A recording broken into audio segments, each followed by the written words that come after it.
दोस्तों आज के सेशन में हम प्रश्नावली 2.3 के उदाहरण नंबर 9 को पढ़ने वाले हैं।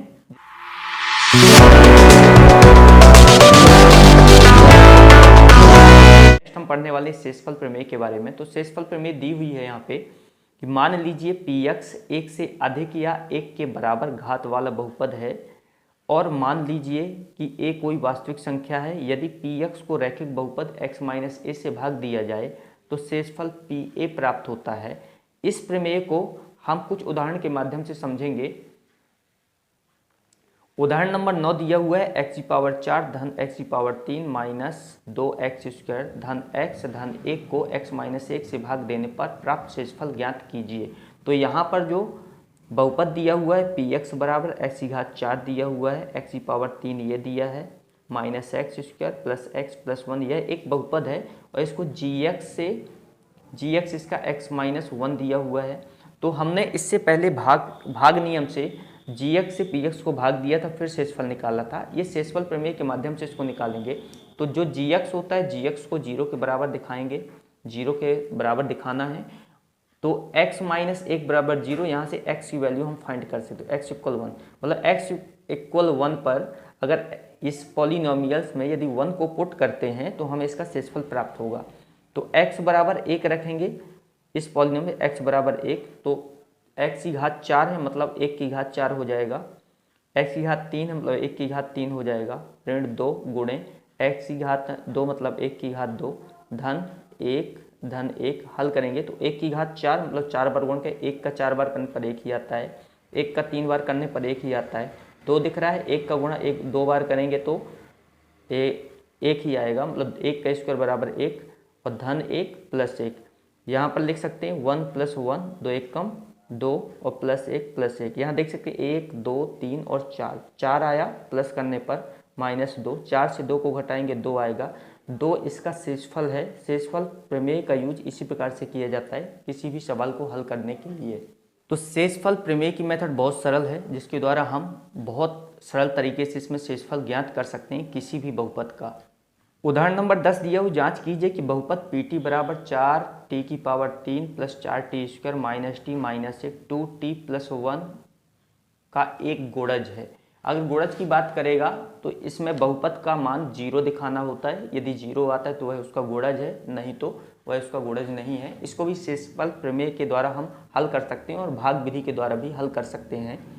भाग विधि के द्वारा हल करने के बहुत सारे सवालों को हल करेंगे तथा शेषफल प्रमेय के द्वारा इसे अभी हल करना है।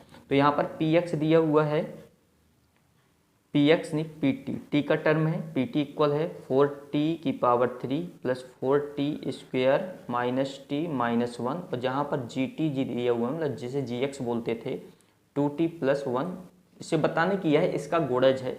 तो इसको 0 के बराबर दिखाएंगे, gt इक्वल 0। तो t की वैल्यू निकालना है, 2t प्लस 1 इक्वल 0 मतलब gt इक्वल 0 मतलब gt इसको इसके बराबर दिखाएंगे। 2t इक्वल ये अचर है तो अचर सबसे पहले माइनस 1 हुआ और t का मान आ गया माइनस 1/2। तो t बराबर माइनस 1/2 इसमें पुट कर देना है, t बराबर माइनस 1/2। माइनस 1/2 पुट करने को यदि इसका मान 0 हो जाता है, 0 के बराबर हो जाता है, तो यह इसका गुणज है, नहीं तो नहीं है।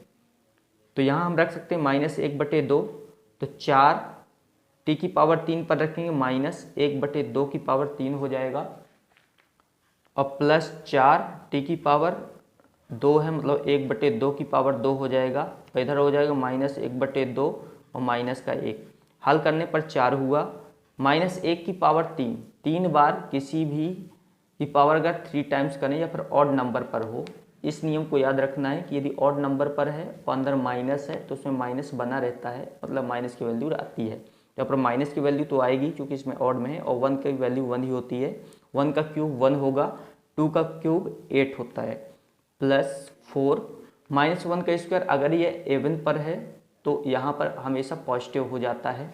तो यहाँ हो जाएगा 4 और 1/2 की पावर 4 मतलब 2 दूनी 4, ऋण धन हो जाएगा 1/2 ऋण 1। तो 4 से 4 कैंसिल, 4 दूनी 8, यहाँ आया माइनस 1/2 धन 1 प्लस का 1/2 माइनस का 1, इसको पुट कर सकते हैं 1/2, इसको इधर ला सकते हैं 1/2। और नेक्स्ट में है +1 -1। यहाँ आप देख सकते हो कि ये और ये एक प्लस का एक माइनस का मतलब 0 हो जाएगा, और एक प्लस का एक माइनस का 0 हो जाएगा। ये 0 के बराबर आ रहा है। हम कह सकते हैं कि 2t-1 बहुपद pt बराबर 4t⁻3 4t² t-1 का एक गुणज है। यह सत्य है, यह इसका एक गुणज होगा क्योंकि इसकी वैल्यू 0 आ चुकी है। डियर स्टूडेंट, आज का सेशन यहीं पर समाप्त होता है। अगले सेशन में हम प्रश्नावली 2.3 के सभी प्रश्नों को हल करेंगे।